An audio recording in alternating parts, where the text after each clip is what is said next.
Hi, my name is Corey Anderson, and this is my alternative alumni video. So, earlier in the last one, I looked at two videos that I thought really caught my eye and my attention. The first one I'll talk about is Zach Armstrong. He works for the Special Olympics.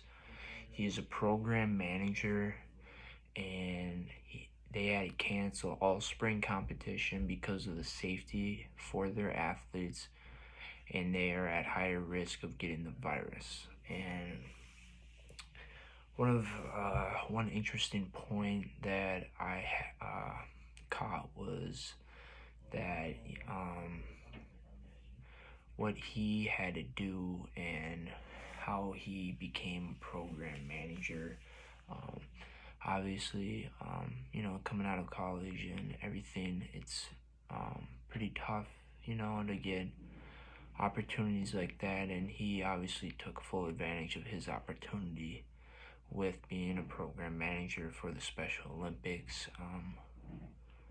What I didn't know at first, and this was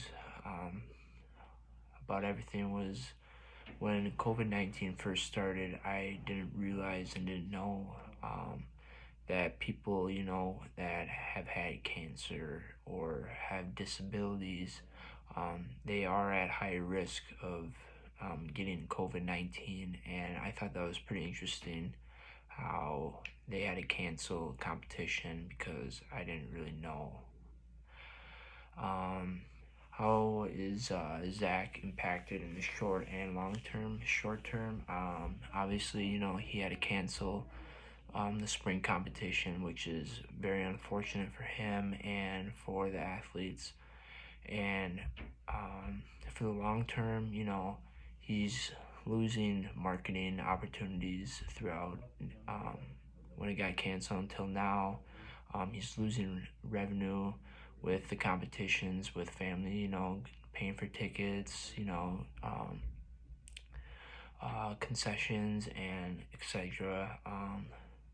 Getting the Special Olympics name out there, more people to come, join, come out, support the athletes. And another thing too is how long will this COVID-19 last and how will it affect the Special Olympics?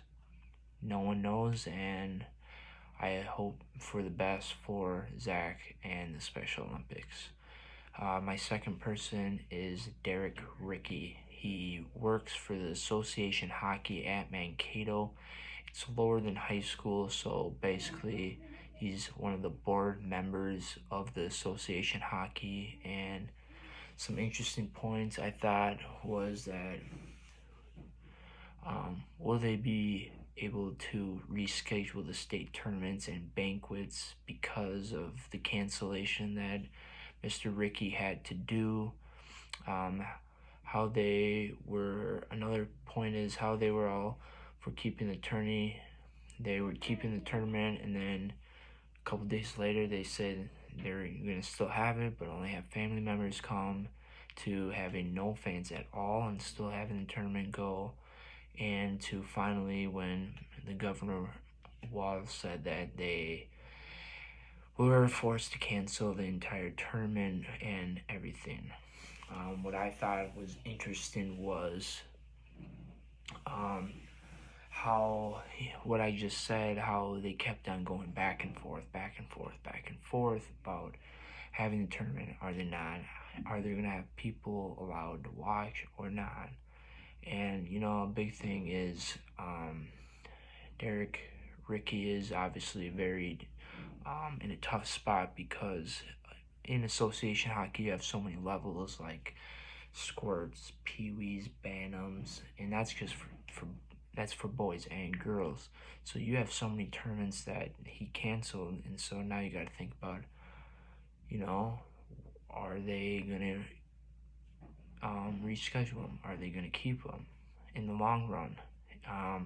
And some short-term and long-term impact for Mr. Rickey will be, like I just said, will they reschedule? Will they give money back for a down payment they already had to already had to do. Will they teams, that had to stay in a hotel, do they have to give their money back? Do they get their money back? And my last one is for Mr. Ricky, and he's probably thinking it too, because of how COVID-19 is still going on, is will they have tryouts next year? Because of, how many players are on a team, coaches, parents, it's something that you always have to think about.